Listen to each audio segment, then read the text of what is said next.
السلام عليكم ورحمة الله وبركاته. بسم الله والحمد لله والصلاة والسلام على رسول الله وعلى آله وصحبه ومن والاه. رب اشرح لي صدري ويسر لي أمري واحلل عقدة من لساني يفقهوا قولي. Mes chers frères et sœurs, on continue toujours avec l'aide d'Allah Tabarak wa Ta'ala notre série Le voyage de l'âme après la mort, et on implore Allah Tabarak wa Ta'ala de faire que cette série soit bénie. On implore Allah Tabarak wa Ta'ala de nous accorder une tawba nasuha, un repentir sincère très rapidement. On implore Allah Tabarak wa Ta'ala de nous accorder une bonne fin et qu'on se retrouve en sécurité le jour du jugement. Mes frères, mes sœurs, on s'était arrêté dans notre dernière intervention sur les règles du jour du jugement. Les règles du jour du jugement. Qui peut me les rappeler rapidement ?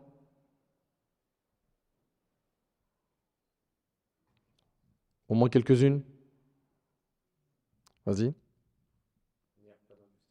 La première règle établie par Allah subhanahu wa ta'ala, Yawm al-Qiyamah, le jour du jugement, c'est la justice totale qui ne sera pas entachée d'injustice.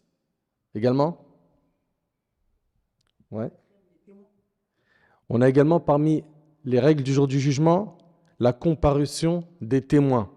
Il va y avoir plein de témoins le jour du jugement. Contre qui ? Contre les fils d'Adam.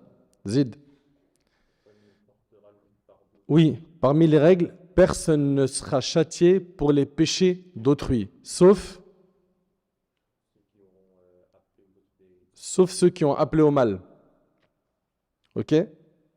Sauf ceux qui ont appelé au mal, eux, ils auront leurs péchés à eux et les péchés de ceux qui feront le mal auquel ils ont appelé. Également, parmi les règles du jour du jugement, il y a la prise de connaissance par les serviteurs de ce qu'ils ont accompli comme acte. Parmi les règles du jour du jugement, il y a aussi la multiplication des bonnes actions et non des mauvaises. Et on avait vu également ensemble, et c'était le dernier point, la transformation des mauvaises actions en bonnes. La transformation des mauvaises actions en bonnes. Et ça, c'est pour qui ? C'est pour Ahlul Tawhid. Ok ? C'est pas pour n'importe qui. Mes frères, mes sœurs, je vous demande d'être très attentifs. Car on est en train de parler d'un jour que personne parmi nous va manquer. On sera tous ressuscités et on sera tous jugés par Allah Tabarak wa Ta'ala. L'humanité entière, depuis Adam alayhi salam jusqu'au dernier homme, seront présentés à Allah Tabarak wa Ta'ala sur une même terre. Vous imaginez donc qu'il y aura énormément de monde. Et c'est un jour qui sera dur, qui sera long pour certains. Il fera très chaud. Pourquoi ? Parce que le soleil va se rapprocher des têtes. Vous vous rappelez de tout ça ? Puis, on amènera l'enfer qui est entouré de 70 000 cordes. Chaque corde est tirée par 70 000 anges. Allahu Akbar. C'est énorme. Et Allah Ta'ala va faire que énormément de monde seront à genoux devant le feu de l'enfer. Un spectacle affreux. Allah Tabarak wa Ta'ala, il dit وَتَرَى كُلَّ أُمَّةٍ جَاثِيَةٍ كُلُّ أُمَّةٍ تُدْعَى إِلَى كِتَابِهَا الْيَوْمَ تُجْزَوْنَ مَا كُنْتُمْ تَعْمَلُونَ. Et tu verras chaque communauté agenouillée. Eh wallah, je sais pas si on réalise, je sais pas si on imagine. Et tu verras, nous dit Allah, chaque communauté agenouillée, chaque communauté sera invitée à son propre livre. Ce jour-là, il vous sera rendu le prix de ce que vous avez œuvré. Ce jour-là, c'est soit des tristesses, des peines, soit des récompenses de la joie. Et subhanallah, les gens ils seront sur la terre du jour du jugement.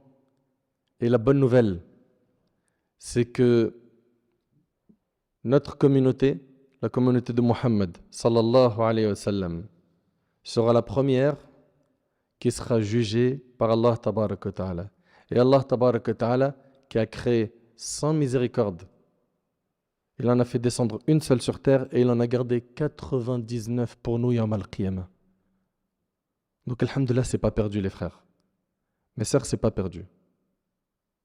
Mais est-ce que ça veut dire par là qu'on doit tout miser sur la rahma d'Allah sans œuvrer, sans rien faire? C'est ça que vous avez compris? Vous venez de comprendre que c'est bon, je peux ne pas prier, ne pas jeûner, ne pas payer zakat et tout miser sur la rahma d'Allah, la miséricorde d'Allah? Si tu as compris ça, c'est une erreur. Pourquoi?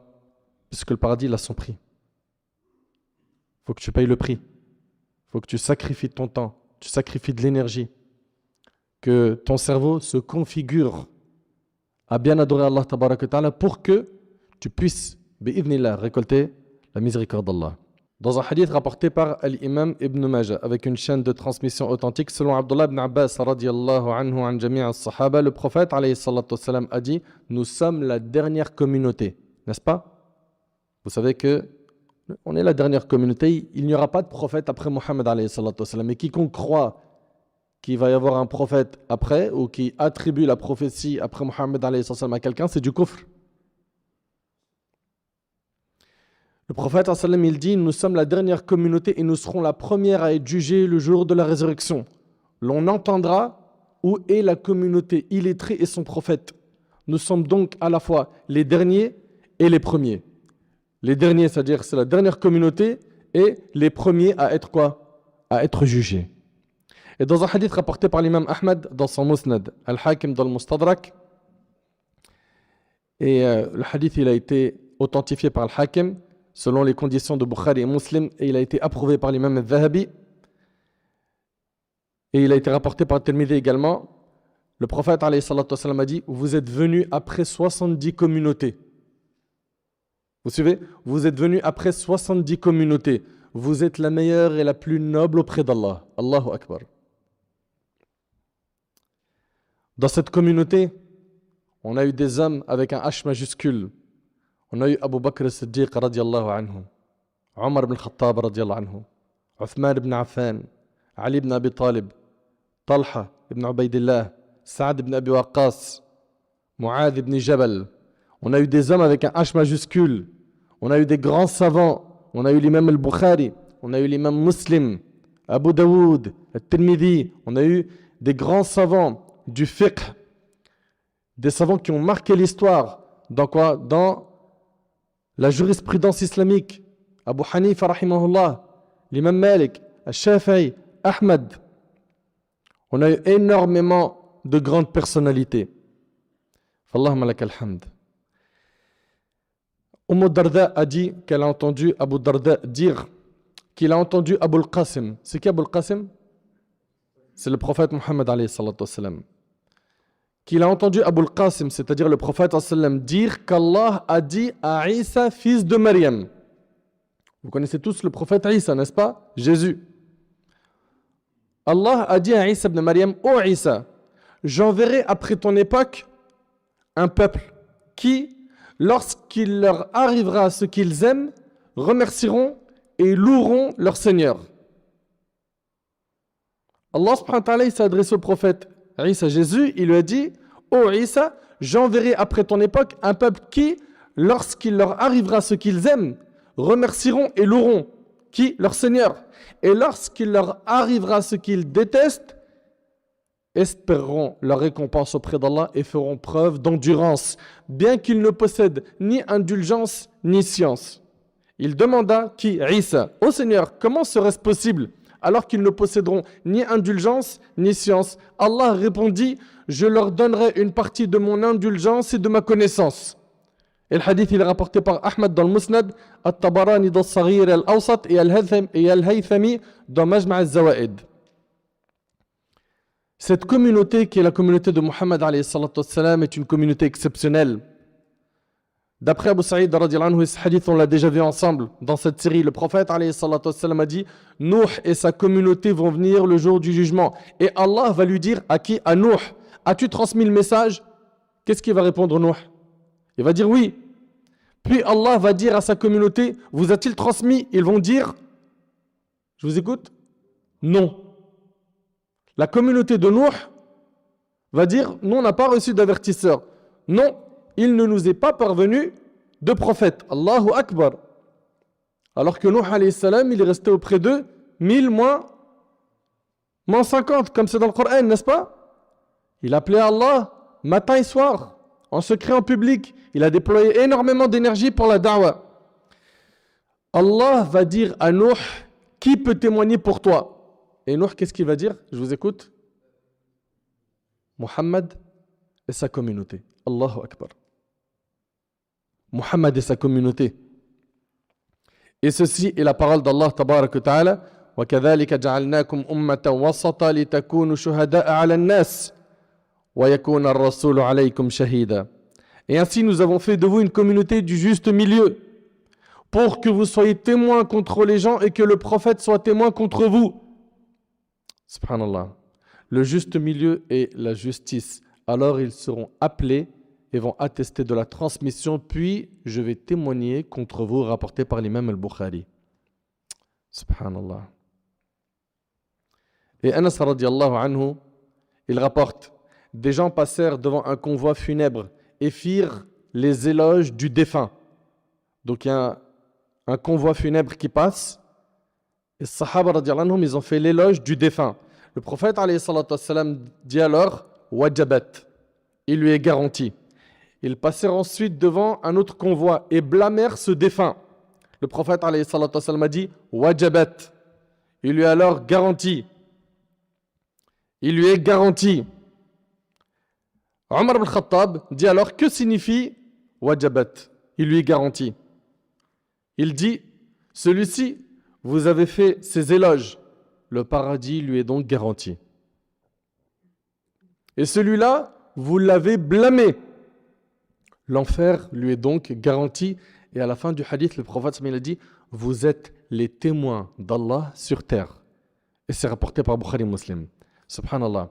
Le prophète sallam a appris que lorsque les pieux, soyez attentifs s'il vous plaît, les pieux, les gens de mérite et les véridiques témoignent qu'une personne mérite le paradis ou l'enfer, il en sera ainsi. C'est ce qu'a dit notre bien-aimé alayhi salatu wassalam. Notre communauté a donc compris énormément de valeurs. D'après Abdullah ibn Amr ibn al-As, radiyallahu anhu, an jami'a as-sahaba, le prophète alayhi salatu wassalam récita la parole d'Allah à propos d'Ibrahim. Vous connaissez le prophète Ibrahim alayhi salam?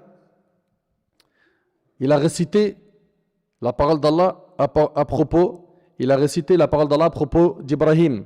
Rabbi innahunna adlalna kathiran minan nas, faman tabi'ani fa innahu minni wa man 'asani fa innaka ghafurur rahim. Seigneur, elles, les idoles, ont certes égaré beaucoup de gens. Ainsi, celui qui me suit fait partie de moi, et celui qui me désobéit, alors tu es certes indulgent et miséricordieux. Et il a récité également ce que Isa alayhi salam a dit, in tu'adhibhum fa innahum ibaduk wa in taghfir lahum fa innaka antal azizul hakim. Si tu les châties, ils sont tes serviteurs. Et si tu leur pardonnes, c'est toi le puissant, le sage. Alors, et j'aimerais que vous soyez attentifs s'il vous plaît, parce que c'est une scène, subhanallah, elle réveille les cœurs. Alors le prophète alayhi salatu wassalam, il a levé ses mains et il a dit ummati, ummati. Il a dit, oh Allah, ma communauté, ma communauté. Et il a pleuré. Est-ce que vous réalisez que le prophète alayhi salatu wassalam, il pleure pour sa communauté? Il veut qu'elle soit sauvée, qu'elle ne soit pas humiliée yawm al-qiyamah. Allah a dit, ô Jibril, va voir Muhammad et demande-lui qu'est-ce qui te fait pleurer, bien qu'il soit plus savant. C'est-à-dire qu'Allah a demandé cela à Jibril, bien qu'il savait très bien ce qui a fait pleurer le prophète alayhi salatu wassalam, car Allah a la connaissance de tout. Jibril est donc allé voir le prophète alayhi salatu wassalam et il lui a demandé. Et le prophète alayhi salatu wassalam l'a informé. Alors Allah a dit au Jibril, va vers Muhammad et dis, certes, nous allons te satisfaire concernant ta communauté et nous n'allons pas te décevoir. Allahu Akbar. Vous entendez? Certes, nous allons te satisfaire concernant ta communauté et nous n'allons pas te décevoir. Et le hadith, il est rapporté par Muslim. On voit donc par la grâce d'Allah subhanahu wa ta'ala qu'il y a quoi? Qu'il y a beaucoup d'espoir. Il y a beaucoup d'espoir, c'est pas perdu. Même si tu as fait beaucoup de péchés, même si ton passé il est sombre, c'est pas perdu. Reviens vers Allah. Allah Ta'ala il dit Kuntum khayra ummatin ukhrijat linnas. Vous êtes la meilleure communauté qu'on ait fait surgir pour les hommes. Allahu Akbar.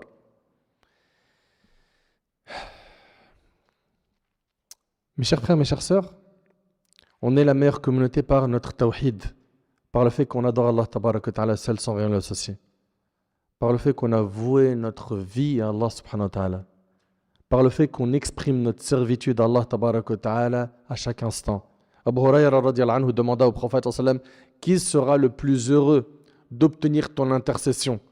Abu Hurayra il interroge le prophète sallam qui sera le plus heureux d'obtenir ton intercession. Il répondit celui qui dit la ilaha illallah sincèrement de son cœur. Mais celui qui le dit sincèrement de son cœur, ce qui en découle c'est quoi? C'est des bonnes actions ou des péchés?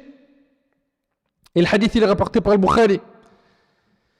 Et d'après Sahl ibn Sa'ad, le prophète alayhi salatu wassalam, a dit je vous précéderai au bassin. Il s'agit de quel bassin? Pas tous en même temps. Al-Hawd, c'est donc le bassin du jour du jugement, qui trouve sa source où? Au Kawthar, qui se trouve lui où? Au paradis, barakallahu fik. Le prophète alayhi salatu wassalam, il dit celui qui boira ne souffrira plus de soif. Le jour du jugement, c'est un jour dur, et le prophète il lui sera remis ce bassin et on a fait une intervention complète dessus. Et celui qui va boire de ce bassin, il aura plus soif. Des gens que je connais et qui me connaissent tenteront de m'y rejoindre, mais ils seront interceptés avant leur arrivée auprès de moi. Il dira, alayhi salatu salam, ils font partie des miens. Ils font partie des miens. Et comment le prophète il va reconnaître sa communauté? Ouais. Par la trace des ablutions. Que dire de ceux qui ne prient pas et donc qui ne font pas l'ourdo? Comment vous voulez être reconnu le jour du jugement par le prophète? Il dira, alayhi salatu wassalam, ils font partie des miens. On me répondra, tu ne sais pas ce qu'ils ont fait après toi. Ils ont changé de chemin. Lui, il a apostasié, lui, il a pris le chemin de l'innovation. Ils ont changé de chemin. Et ils seront privés de boire du bassin du prophète. Mais même le prophète dira, loin de moi, loin de moi. On me répondra, tu ne sais pas ce qu'ils ont fait après toi. Je dirai alors que reste loin de moi ceux qui ont changé après moi. Rapporté par Bukhari Muslim. Ahbab el-Karam, voyons maintenant les premières personnes qui seront jugées Yawm al-Qiyamah. Parce que n'oubliez pas, c'est le thème de notre intervention aujourd'hui. Abu Hurayra radiyallahu anhu relate. Ce hadith-là, il est vraiment, wallahi, il est vraiment très, très, très, très fort. Et je vous demanderai, s'il vous plaît, d'être bien attentif. Abu Hurayra radiyallahu anhu, ce noble compagnon, il rapporte j'ai entendu le messager d'Allah, sallallahu alayhi wa sallam, dire le premier à être jugé au jour de la résurrection sera un homme. Je vous écoute? Ouais? Non. Non. Non. Barakallahu fik. Un martyr. Le premier à être jugé au jour de la résurrection sera un homme qui a été tué en martyr. Qui est mort en martyr. C'est-à-dire il est mort dans le combat. Fisabilillah. On le fera venir devant Allah qui lui rappellera ses bienfaits en sa faveur. On le fera venir devant Allah qui lui rappellera ses bienfaits en sa faveur, qu'il reconnaîtra. Alors Allah lui demandera, qu'as-tu fait? Qu'as-tu fait? Il répondra, j'ai combattu pour ta cause jusqu'à mourir en martyr. Allah lui répondra, écoutez bien s'il vous plaît, tu mens. La ilaha illallah. Tu mens. En fait, tu as combattu afin que les gens disent, c'est un brave. Tu as fait ça pourquoi? Pour la réputation. Pour avoir un titre honorifique. C'est un brave, un homme courageux. Et ils l'ont dit. Tu voulais le titre, tu l'as eu. Et ils l'ont dit. Puis on ordonnera qu'il soit traîné sur son visage et jeté en enfer. Hawla wa la quwwata illa billah. Ensuite, on fera venir un autre homme qui avait appris sa religion, puis il avait enseigné, il avait mémorisé le Coran. C'était quelqu'un donc qui a appris la science et qui l'a transmise à autrui. Allah lui demandera, qu'as-tu fait? Il répondra, j'ai appris ma religion et je l'ai enseignée aux autres. J'ai mémorisé le Coran pour toi. Allah lui dira, tu mens. Tu t'es plutôt instruit afin que l'on dise, c'est un savant. Et tu as appris le Coran afin que l'on dise, il récite bien le Coran. Et tout cela a effectivement été dit. Puis on ordonnera qu'il soit traîné sur son visage et jeté en enfer. Mais je ne sais pas si on réalise.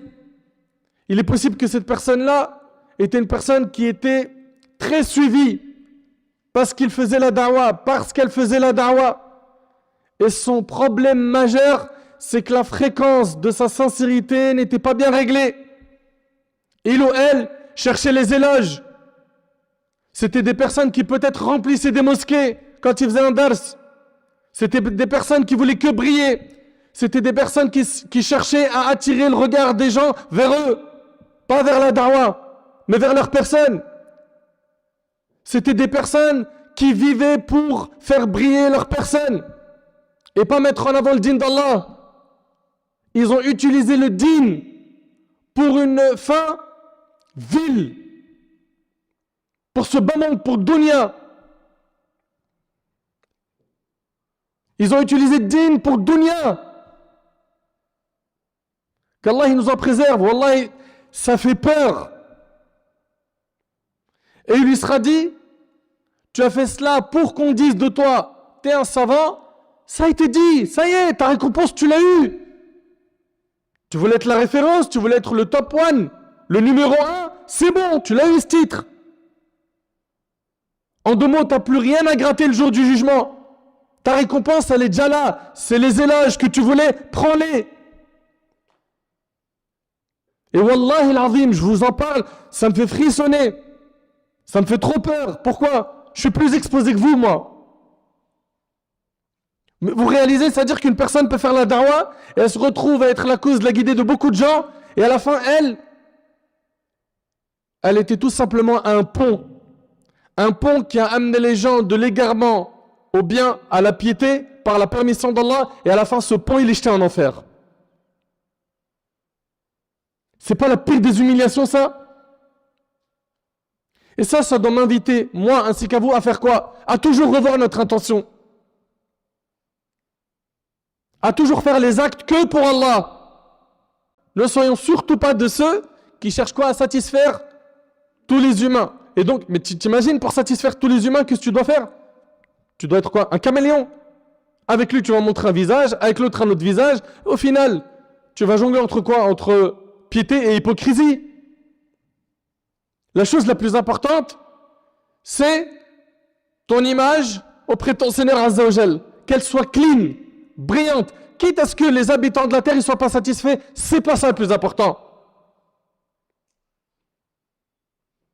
Mais aujourd'hui, à l'ère des réseaux sociaux, l'intention, elle a pris un coup. Même chez ceux qui appellent Allah. Il ou elle commence à être triste. Ils voient qu'ils perdent des abonnés. Je ne comprends pas pourquoi il n'y a plus autant de likes. Il n'y a plus autant de compliments. Son carburant, son gasoil, son essence, c'est « Mashallah, t'es le meilleur, t'es la meilleure, t'as changé ma vie ». Mais c'est nuisible ça pour ton nefs. Tu peux te retrouver à la fin à faire ces bonnes actions. Pourquoi? Pour uniquement avoir ce carburant. Wallah, c'est terrible. C'est terrible. Les gens, ils ne s'en rendent pas compte en fait. Ils ne s'en rendent pas compte. T'imagines que cette personne-là, il lui est dit, vous réalisez un peu que cette personne-là, il lui sera dit le jour du jugement, tu mens. Mais tu as fait ça pour qu'on dise de toi que tu es un savant. Ça a été dit. Ta récompense, tu l'as eue. Viens pas en chercher le jour du jugement. Et la troisième personne qui sera jugée de cette umma, un homme qu'Allah avait favorisé en lui accordant toutes sortes de biens et de richesses. Quelqu'un qui, Allahumma barik, il était riche. Ou elle était riche. Allah lui rappellera ses bienfaits qu'il reconnaîtra. Alors, Allah lui demandera, qu'as-tu fait? Il répondra, je n'ai négligé aucune des voies dans lesquelles tu aimes que l'on dépense ses biens sans y avoir dépensé de mes biens pour toi. Allah lui répondra, tu mens. Au contraire, tu as dépensé ton argent afin que l'on dise de toi, il est généreux, et c'est ce qui a été dit, puis on ordonnera qu'il soit traîné sur son visage et jeté en enfer. Et le hadith, il est rapporté par l'imam Muslim. Qui parmi nous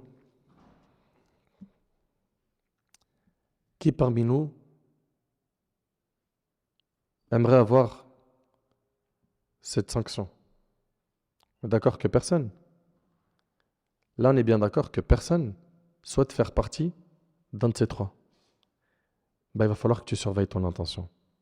Il va falloir que tu sois très prudent et que tu revoies toujours pourquoi est-ce que tu fais tel acte, pourquoi tu as délaissé tel acte. Que tout ce que tu fais soit pour Allah Azza wa Jal seul. Et il faut garder en tête qu'Allah Tabarak wa Ta'ala, il n'accepte que les œuvres qui sont quoi? Faites avec sincérité. Qui sont faites que pour Allah Tabarak wa Ta'ala. Allah Ta'ala il dit وَمَا أُمِرُوا إِلَّا لِيَعْبُدُوا اللَّهَ مُخْلِصِينَ لَهُ الدِّينَ حُنَفَاءَ وَيُقِيمُوا الصَّلَاةَ وَيُؤْتُوا الزَّكَاةَ وَذَلِكَ دِينُ الْقَيِّمَةِ. Allah Ta'ala il dit, il leur a été ordonné d'adorer Allah mukhlisina lahuddin, c'est-à-dire quoi? Lui vouant un culte exclusif en étant sincère et d'accomplir la salat et d'acquitter la zakat. Voici la religion immuable. Allah Ta'ala il dit فَمَنْ كَانَ يَرْجُو لِقَاءَ رَبِّهِ فَلْيَعْمَلْ عَمَلًا صَالِحًا وَلَا يُشْرِكْ بِعِبَادَةِ رَبِّهِ أَحَدًا. Allah Ta'ala il dit quiconque souhaite rencontrer Allah, suivez bien, alors qu'il fasse des bonnes actions et qu'il n'associe rien d'autre dans l'adoration de son Seigneur. Et le prophète, alayhi salatu wassalam, dans un hadith rapporté par l'imam Muslim selon Abu Huraira, a dit, Allah, exalté soit-il, a dit, je suis celui qui se passe le plus d'un associé. Quiconque accomplit une œuvre dans laquelle il m'associe à autrui, je l'abandonne lui ainsi que son association. Et d'après Abu Sa'id al-Khudri, radiyallahu anhu, le prophète, alayhi salatu wassalam, il est sorti vers les compagnons alors qu'ils étaient en train de se rappeler Ad-Dajjal. Vous connaissez Ad-Dajjal? Le Masih Ad-Dajjal, le faux Messie. Alors il a dit, voulez-vous que je vous informe de ce que je crains pour vous plus que le faux Messie? T'entends la question? Voulez-vous que je vous informe de ce que je crains pour vous plus que le faux Messie?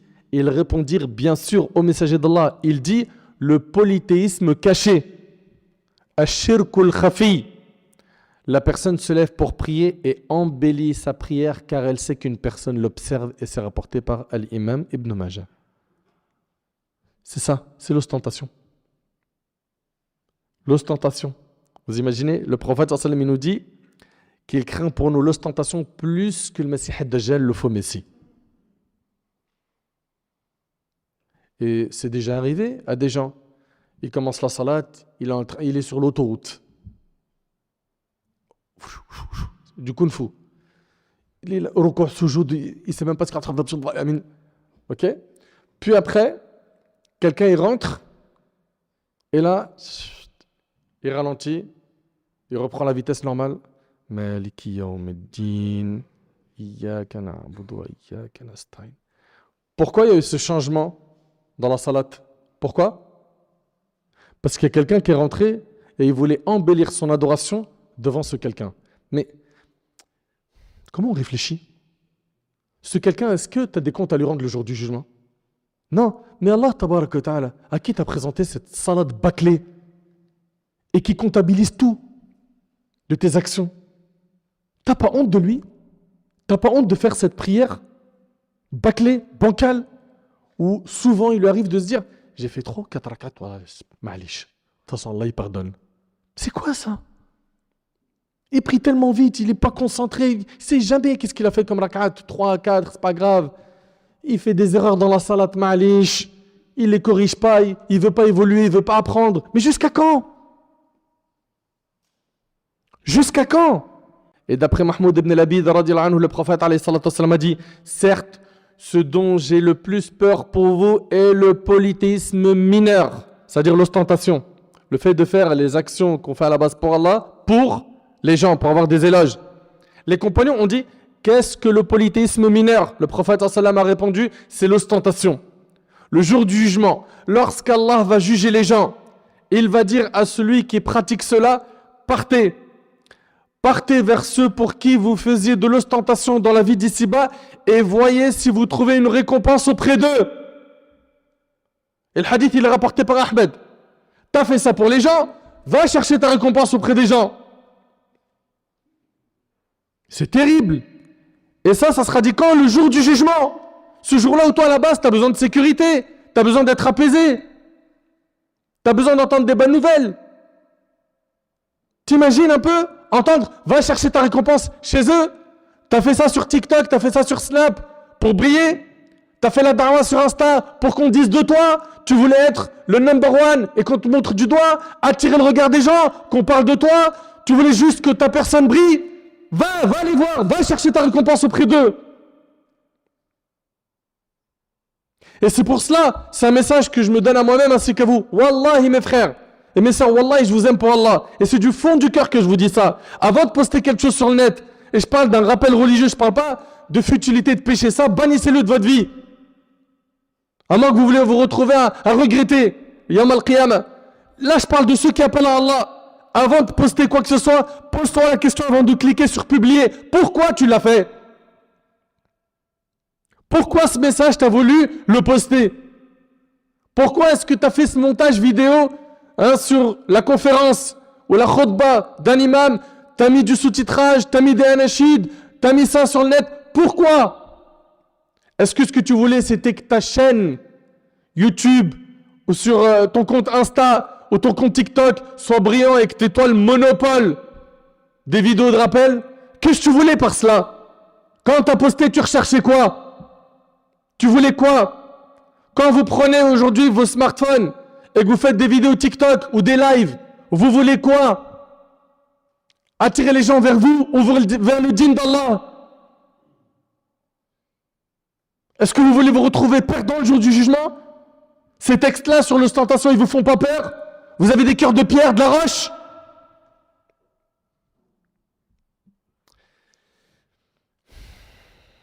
Qu'Allah nous accorde la sincérité. Le remède de l'ostentation. Le remède de l'ostentation, numéro 1, c'est le fait que tu demandes à Allah de t'accorder la sincérité. Et que tu fasses du sujet de la sincérité le sujet le plus important de ta vie. Et une personne qui recherche tout le temps la sincérité dans ses invocations, c'est un signe qu'elle est sincère. Par contre, une personne qui se voit déjà sincère, c'est une personne dont sa sincérité a besoin de sincérité. Parce que nos pieux prédécesseurs, c'était des exemples dans la sincérité et dans la piété. Et c'était des gens qui se remettaient beaucoup en question et qui ne se jetaient pas des fleurs.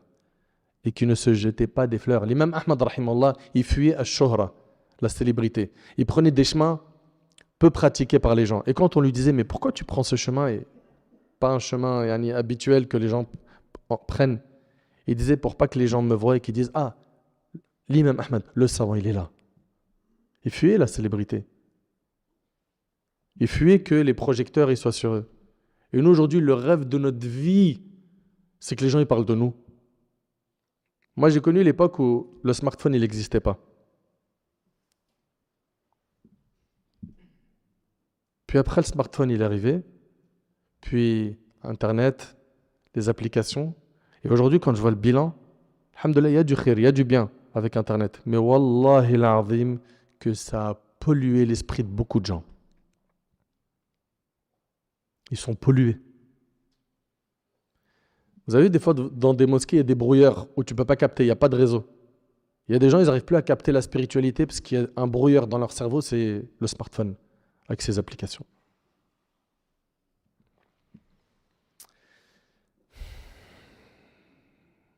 Invoque Allah, matin et soir, de t'accorder la sincérité dans tes paroles, dans tes actions, en secret, en public.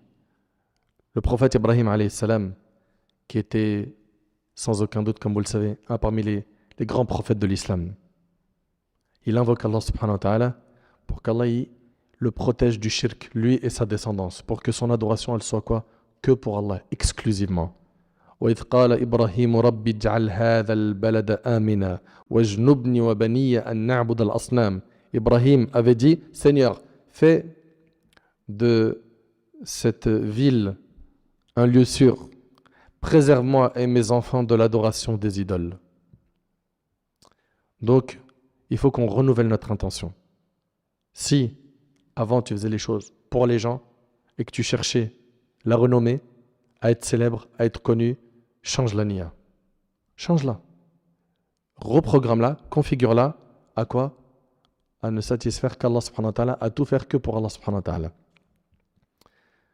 À chaque fois que tu vas faire une action, que tu vas prononcer une parole, reprogramme ta niya. À chaque fois que tu vas prononcer une parole, que tu vas faire une action, reprogramme ton attention. Vérifie ton attention. Et pose-toi des questions à chaque fois, avant une action, avant une parole. Pourquoi là je veux prendre la parole? Pourquoi là j'ai gardé le silence? Pourquoi ici j'ai voulu participer à cette conférence? Pourquoi j'ai voulu regarder cette vidéo? C'était quoi mon intention? Pourquoi j'ai donné? Pourquoi j'ai privé? Pourquoi je fréquente un tel? Pourquoi je l'aime? C'est quoi ton intention? Pourquoi? Il faut que tu te poses toutes ces questions et que tu ne cesses d'implorer Allah pour qu'il t'accorde la sincérité dans tout ce que tu fais. On a vu ensemble que celui qui est dans l'ostentation, finalement, qu'est-ce qu'il veut? Il veut satisfaire les gens. C'est vrai ou pas? Il veut satisfaire les gens. Il veut en fait atteindre un stade où il fait l'unanimité. Et cette personne-là, elle n'a pas compris. Cette personne-là a pris un mauvais chemin, une voie sans issue. Pourquoi? Parce qu'il est impossible de satisfaire tout le monde. Impossible. Impossible. Il faut vraiment bien le comprendre, ce point-là. Et d'ailleurs, si un parmi les humains devait faire l'unanimité sur Terre, ça aurait été qui? Le prophète Mohammed alayhi salatu wassalam. Est-ce qu'il a fait l'unanimité? Jusqu'à maintenant, il y a des gens qui croient en lui, qui le prennent pour modèle, et il y a des gens qui ne croient pas en lui, voire qui le dénigrent. C'est vrai ou pas? Plus que cela, est-ce qu'Allah, tabaraka ta'ala, aujourd'hui, à notre époque, il a fait l'unanimité? Non. Notre Seigneur, Azza wa Jal, il est adoré par certains et par d'autres. Il est insulté, il est dénigré, il est renié. Dans le Coran, on trouve que certains ont dit Inna Allah faqir wa nahnu aghniya. Allah est pauvre et nous sommes riches. On lui a attribué un enfant, n'est-ce pas? On a menti sur lui. Certains l'ont renié. Donc comprends bien que cette histoire de vouloir faire l'unanimité, c'est n'importe quoi. La seule chose que toi, tu dois viser, c'est quoi? C'est qu'Allah subhanahu wa ta'ala soit satisfait de toi. La seule chose que tu dois cibler, c'est qu'Allah soit satisfait de toi. Que tes actes soient faits avec sincérité, lillah. Les gens, ils sont satisfaits, alhamdoulilah. Ils ne le sont pas, alhamdoulilah. Ta vie, elle continue. Ta vie, elle continue.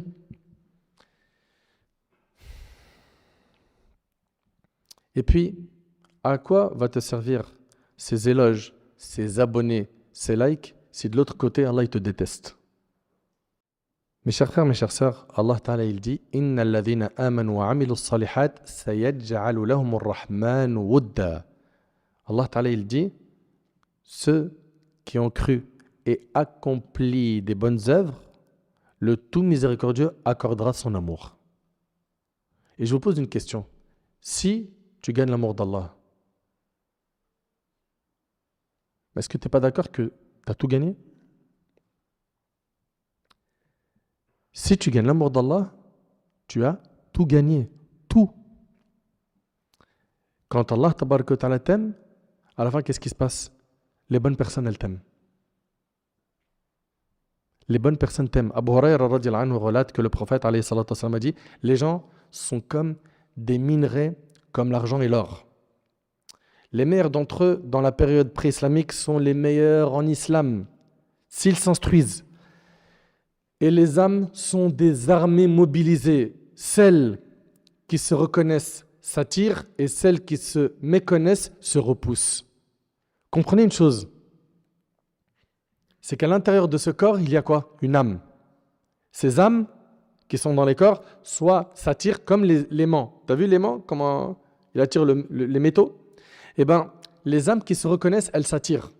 Les âmes pieuses qui sont dans la religion, elles s'attirent. Les bonnes âmes s'attirent. Et c'est pour ça que tu vois, la connexion se fait très rapidement avec une personne qui est dans le dîn. Tu l'as rencontré aujourd'hui à la mosquée, à peine tu as échangé un peu, tout de suite. Vas-y, on s'appelle pour la prochaine conférence. D'ailleurs, on fait un foot ce week-end, tu veux venir? Et ça y est, tu viens de le connaître maintenant, mais subhanallah, le lien il est fort, c'est vrai ou pas? Les bonnes âmes, elles s'attirent. Et le prophète ensemble, il dit, et les mauvaises âmes se repoussent. Des fois, tu restes avec quelqu'un, il n'est pas dans le digne, son cerveau il est configuré malheureusement par Satan. Tu parles un petit peu avec lui, tu vois que le réseau il passe pas. T'arrives pas à accrocher.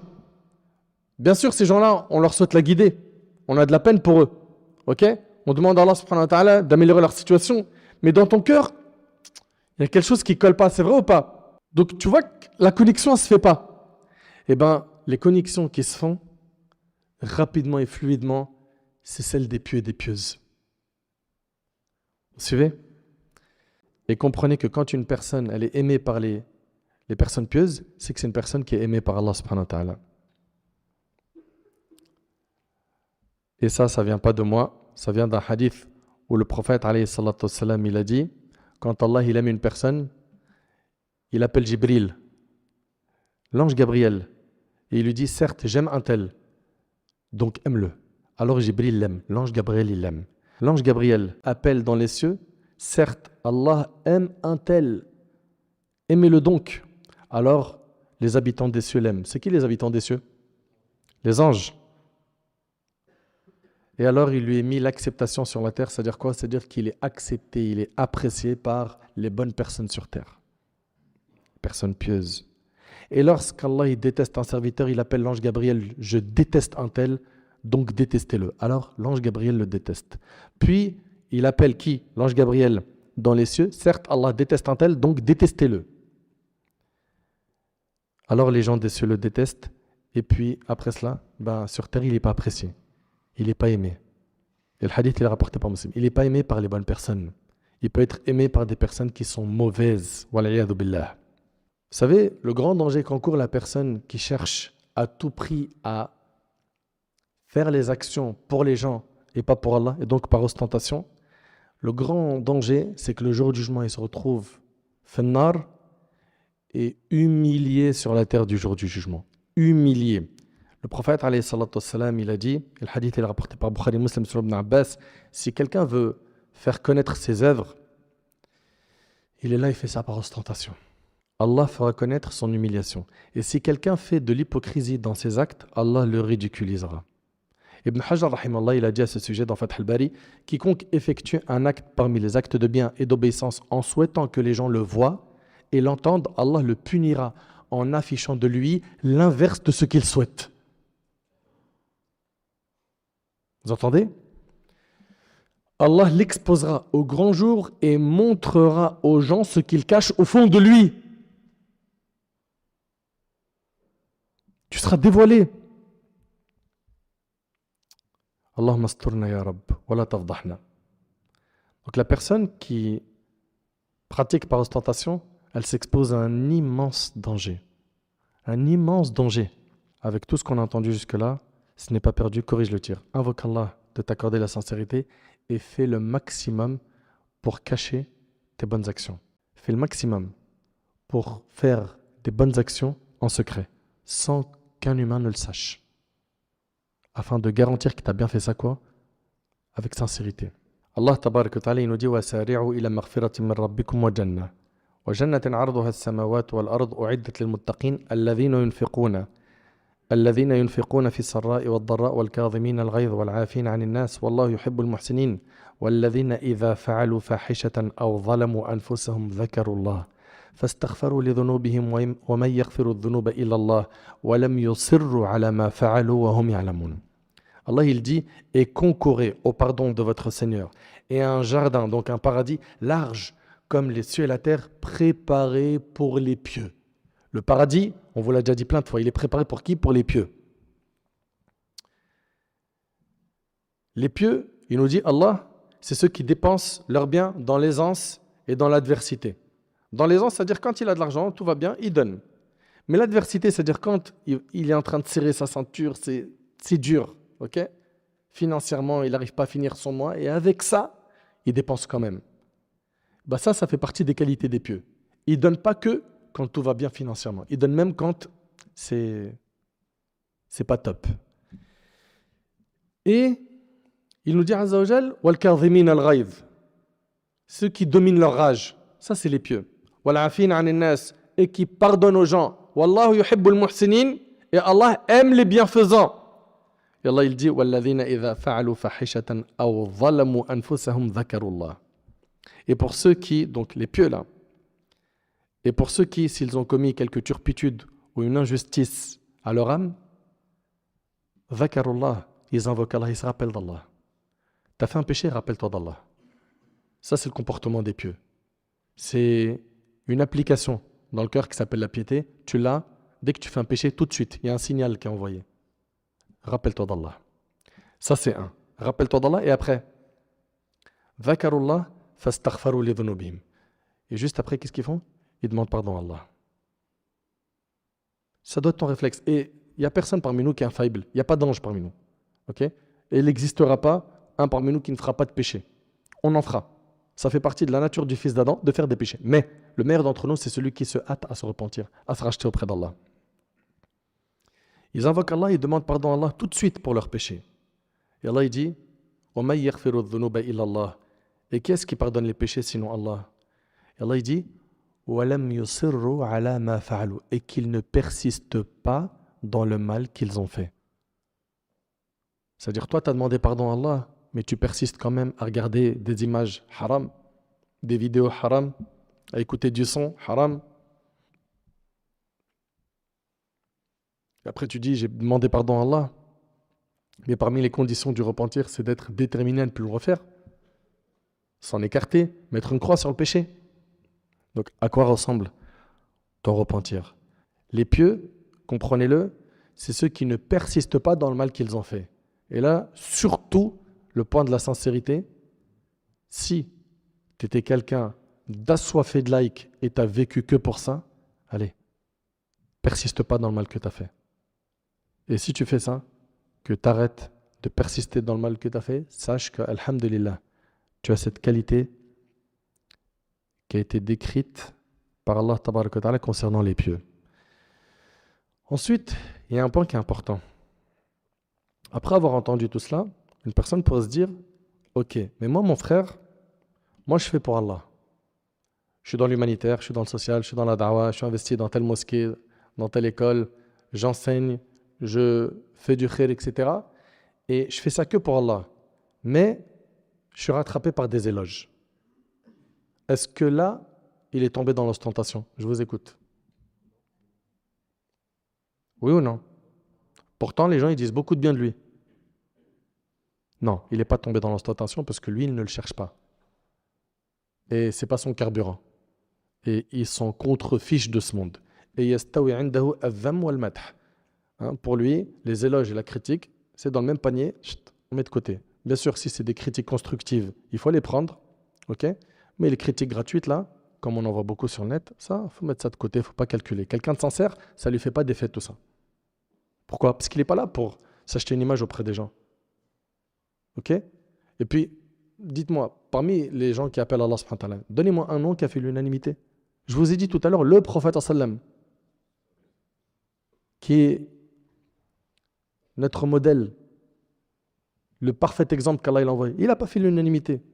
Donc toi, quand tu vas te lancer dans la da'wah et que tu vas avoir des gens qui vont te critiquer injustement, sache que c'est le chemin de la da'wah. Et si tu es sincère, tu prendras le bon de cette critique et tu te réformes, et le mauvais, tu le mets de côté. C'est comme une mouche qui est passée, tu l'as fait ça, et pousse-toi, vas-y, pars. Abu Dharr radiallahu anhu a dit au prophète sallallahu alayhi wa sallam, écoutez bien s'il vous plaît, ô messager d'Allah, un homme fait une bonne action pour Allah et les gens le louent pour cela. Donc vous voyez, subhanallah, Abu Dharr il a posé la question. C'est une personne qui fait les bonnes actions pour Allah et les gens le louent. Ils lui font des éloges pour cette bonne action. Le prophète sallallahu alayhi wa sallam a dit, ceci est la précipitation dans l'annonce de la bonne nouvelle aux croyants. Vous voyez? C'est donc quelque chose qui ne nuira pas à cette personne. Le prophète sallallahu alayhi wa sallam a dit, et le hadith est rapporté par le Bazar selon Abu Huraira, et s'il vous plaît, écoutez-le attentivement. Il a dit, il n'y a pas un serviteur qui n'a pas une réputation dans le ciel.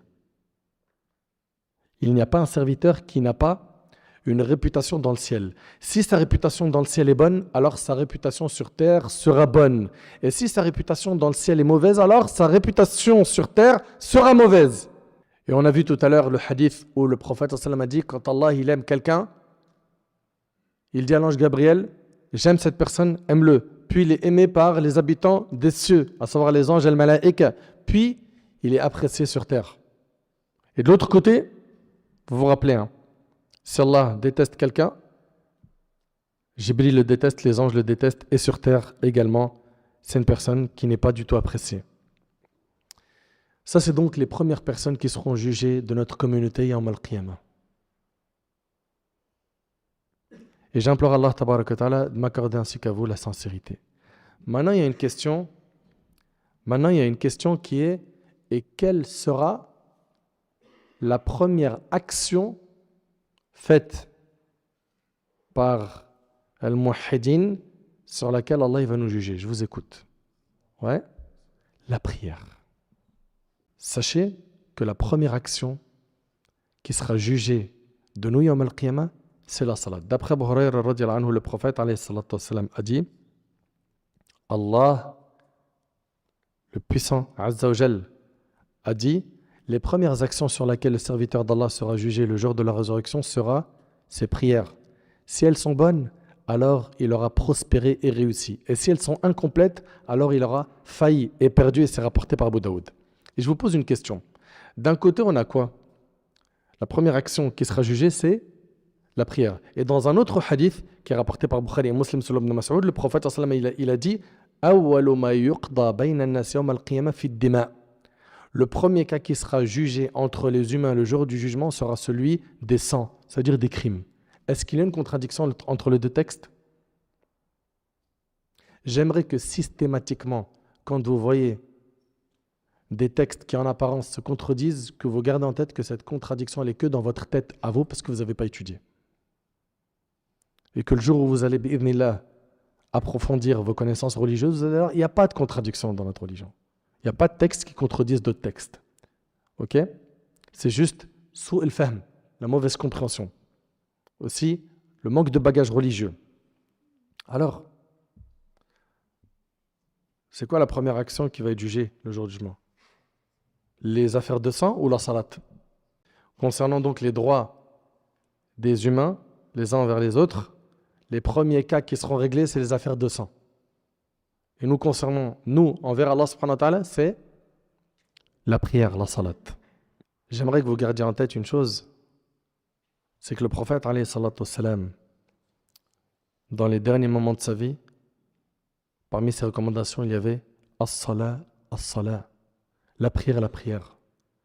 Et ça montre à quel point il accordait de l'importance à la prière. Et malheureusement, aujourd'hui, on a des gens qui ne prient pas.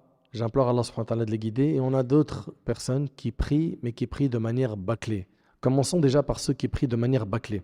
Hudhayfa ibn al-Yaman radiyallahu anhu vit un homme prier sans compléter son inclinaison ni sa prosternation. Il priait de manière bâclée. Puis lorsque l'homme termine sa prière, Hudhayfa, le compagnon, lui a dit « Par Allah, tu n'as pas prié. Et si tu meurs sur cela, tu mourras certes sur autre que la sunna de Muhammad. » Et c'est rapporté par le Bukhari. Donc quand vous priez, suivez bien sa sunna alayhi salatu wasalam. Lui qui a dit « Sallu kama ra'aytumuni usalli » priez comme vous m'avez prié. Tu vas prier en prenant ton temps. Ok? Tu marques un temps au moment de l'inclinaison. Quand tu te relèves, tu marques un temps. Quand tu te prosternes, pareil. Quand tu t'assois entre les deux prosternations, quand tu récites, tu médites ce que tu es en train de réciter. Arrêtons de bâcler la salat et surtout de la faire sortir de son temps en pensant que c'est pas grave. Comment ça, c'est pas grave? Il y a un fleuve en enfer qui est réservé à ceux qui font sortir une prière de son temps sans raison valable. فخلف من بعدهم خلف أضاعوا الصلاة واتبعوا الشهوات فسوف يلقون غيا. Puis leur succédèrent des générations qui délaissèrent la prière et suivirent leur passion, se vouant ainsi au malheur Ghayy, qui est un fleuve en enfer. Et ici, vous avez vu, Allah il dit, puis leur succédèrent des générations qui délaissèrent la prière. Est-ce que ça veut dire qu'ils ont abandonné la prière? Non. Ici, concernant le fait de délaisser la prière, ça veut dire quoi? Ça veut dire qu'ils l'ont fait sortir de son temps. Et Al-Ghayy, Ibn Abbas, il a dit, et Aïcha, Al-Ghayy nahrun fi jahannam, c'est un fleuve en enfer. Dédié à des gens qui, sans raison valable, il est devant un match de foot, ok, il est assis tranquille, oh là là, dans 15 minutes c'est l'Asr, dans 5 minutes c'est l'Asr, oh l'Asr il est rentré, bon c'est pas grave, je ferai le Dhuhr après. T'imagines, il y a un fleuve en enfer réservé à ces types de personnes.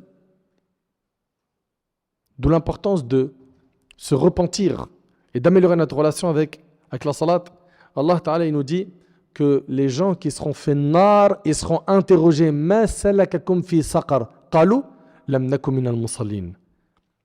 Il sera demandé à ceux qui sont faits nar dans le feu, qu'est-ce qui vous a dirigé dans le feu ardent? Ils diront, nous n'étions pas du nombre de ceux qui faisaient la salat. Faites très attention de ne jamais abandonner la salat, quoi que vous ayez fait comme péché. Parce que des fois, Shaitan, il va venir vous arnaquer. Il va dire, hey, t'as vu tout ce que tu as fait comme péché? Ça ne colle pas avec la salat. Arrête la salat. Et pourquoi tu n'arrêterais pas plutôt le péché et tu gardes la salat? Pourquoi ce mauvais choix? Tu as fait un mauvais calcul. Là, tu étais dans un virage où tu as le choix entre la salat ou cette femme pour continuer à faire la fornication. Et qu'est-ce qu'il a fait? Il a dit, non, salat, on la met de côté. Fornication, on garde. C'est pas ça le réflexe de quelqu'un qui veut aller au paradis. C'est fornication, je mets de côté et je combats ça avec ma salat. Allah Ta'ala il dit quoi? Wasta'inu bis sabri was salah. Et recherchez le secours d'Allah dans l'endurance et la prière. Je combats ce péché qu'est la fornication par le fait de multiplier la prière et d'implorer Allah, surtout quand je suis prosterné, pour lui dire Ya Rab, détache-moi de ce péché. Ya Allah, il y a un amour illicite dans mon cœur, d'une femme ou d'un homme ou de l'argent illicite. Ya Rab, débarrasse-moi-en. Ya Allah, c'est toi le maître. Je suis faible, je suis pauvre, je suis incapable. Aide-moi, donne-moi la force. Seul, j'arrive pas. Demande donc à Allah. Et malheureusement, il y a des gens dans notre communauté qui ne font pas salat et qui trouvent ça lourd. Ces 5-10 minutes par prière, ils les trouvent lourdes. Mais rester des heures au café, rester des heures avec ses potes au téléphone ou en bas de l'immeuble ou dans une sortie ou dans une balade ou à faire du shopping ou à regarder des séries ou à scroller sur son smartphone. Ah là, le temps il passe bien. C'est agréable. Pourquoi tu es devenu comme ça? As-tu oublié que le prophète alayhi salatu wassalam, il a sévèrement menacé celui qui délaisse la salat? Wallah, il y a des textes qui font très très peur. Le prophète sallallahu alayhi wa sallam, il a dit aucune prière ne pèse plus lourd aux hypocrites que celle du Fajr et du Isha. S'ils savaient quelle récompense s'attache à ces deux prières, ils y viendraient même à 4 pattes, rapporté par Bukhari Muslim. Et dans un hadith, le prophète sallallahu alayhi wa sallam, il a dit certes, entre l'homme et l'association et la mécréance, il y a l'abandon de la prière rapporté par Muslim. Chez la majorité des savants des 4 écoles ici, ils considèrent que c'est de la mécréance mineure, mais ça reste un grand péché. La personne est considérée perverse. Et chez l'imam Ahmad, il considère que c'est de la mécréance majeure, c'est-à-dire qu'il est sorti de l'islam parce qu'il a délaissé la prière. Mais je ne vais même pas rentrer dans le débat de est-ce qu'il est musulman ou kafir. Est-ce que toi, tu acceptes d'être un sujet de divergence entre les savants, d'être au milieu, et les savants ils divergent sur ton sort? Est-ce que tu es mécréant ou pervers? Tu acceptes ça? Reprends-toi en main sérieusement. Le prophète, il a dit celui qui délaisse volontairement la prière du Asr a certes annulé ses œuvres, rapportées par le Bukhari. Imagine une prière abandonnée. Imagine-toi une prière qui a été délaissée, ce que t'encourt comme danger. Ibn Mas'ud radiallahu anhu rapporte que celui qui serait heureux de rencontrer Allah demain en tant que musulman veille à accomplir ses salats à l'endroit où l'appel à la prière a été proclamé. Habituez-vous à venir à la mosquée. Certes, Allah a établi pour votre prophète les voies de la bonne direction. Et ces salats, ces prières en font partie. Mais si vous priez chez vous, comme le fait celui qui reste en retrait dans sa demeure, vous délaisseriez alors la sunna de votre prophète. Et si vous délaissiez la sunna de votre prophète, vous vous égareriez. J'ai constaté que personne ne manquait à la prière en commun, en groupe, si ce n'était un hypocrite dont l'hypocrisie était bien connue de nous. Ça, c'est Abdullah ibn Mas'ud qui dit ça. Il arrivait qu'un homme malade soit porté par 2 hommes afin de pouvoir se tenir dans le rang des priants, et c'est rapporté par l'imam Muslim. Donc, non seulement on va faire la salat, mais on va s'efforcer, surtout pour nous les hommes, de venir à la mosquée. Ok ? Et de corriger le tir avec la salat. Pourquoi ? Parce que c'est la première action qu'Allah subhanahu wa ta'ala, il va juger de nous. Si celle-là, on l'a bien faite, ce qui est après, de ce qui sera jugé, ça sera facile. Dans le cas contraire, ça va être difficile. Donc on vient de voir aujourd'hui les 3 premières personnes de notre communauté qui seront jugées et la première action qu'Allah subhanahu wa ta'ala, il va juger de nous. Est-ce qu'on va être négligent ? Est-ce qu'on va être insouciant ? Est-ce qu'on va continuer dans notre insouciance à dire « je ferai le bien plus tard, je corrigerai le tir plus tard, je prierai plus tard, je rendrai ma prière qualitative plus tard » ou est-ce qu'on va se prendre en main après ce rappel et on va ressortir avec des résolutions fermes ? Si c'est le cas, tu as gagné. Si ce n'est pas le cas, tu t'exposes à un grand danger le jour du jugement. Dans notre prochaine intervention, Inch'Allah, on verra les questions du jour du jugement. Et j'implore Allah tabaraka wa ta'ala de bénir cette série. J'implore Allah tabaraka wa ta'ala de faire en sorte qu'elle puisse nous aider à nous rapprocher de notre Seigneur Azza wa Jal. J'implore Allah tabaraka wa ta'ala de nous accorder la piété, de nous accorder la sincérité dans nos paroles, dans nos actions. J'implore Allah subhanahu wa ta'ala de nous accorder une science utile. صلى الله سبحانه وتعالى أن ينفعني بما قلت وينفعكم بما سمعتم هذا ما أعلم والله عز وجل أعلى وأعلم سبحانك اللهم وبحمدك أشهد أن لا إله إلا أنت